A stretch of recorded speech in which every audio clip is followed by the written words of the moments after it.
So you have a manual that you've written. It's called the House Help Manual. You know, the ladies who help us at home with doing house chores and doing this or that and helping with the children. You've written a manual specifically for that.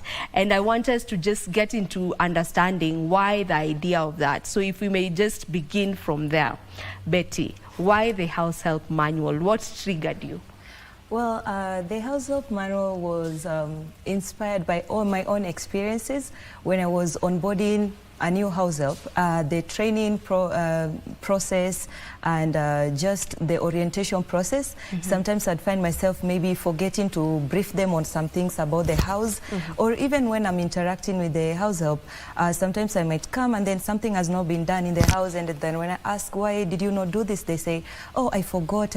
And I kept being like, well, if only there was a manual, it would be so easy for communication, for how we run the house. When they forget, they can always refer to a manual. And also there's just so much that goes into a house, and I feel it's not easy for one person to just remember all of these things without a very clear guide on how to do these things. You know, there's just so much that goes into a house.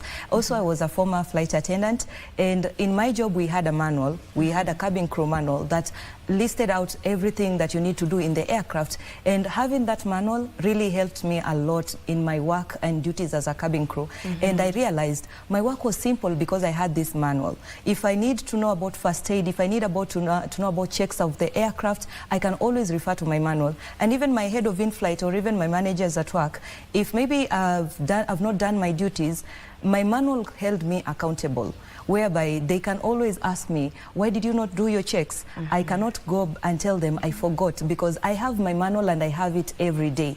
And I'm supposed to refer to that manual every day, and it clearly states that I need to do my checks. So having that manual is holding you accountable. So even in the house, I felt that we need something to hold us accountable, both the employer and the house help. So that is when I say, I was just thinking if there was a manual. Then I remembered I'm a writer, and even though I mostly specialize in fiction, I thought to myself, why can't I be the one to write this book? So I decided, if you want a book and it's not on the shelf, you write the book that you want. I love that. I love that. Thank you. Creates the solution. Yes, for yourself. Yeah. And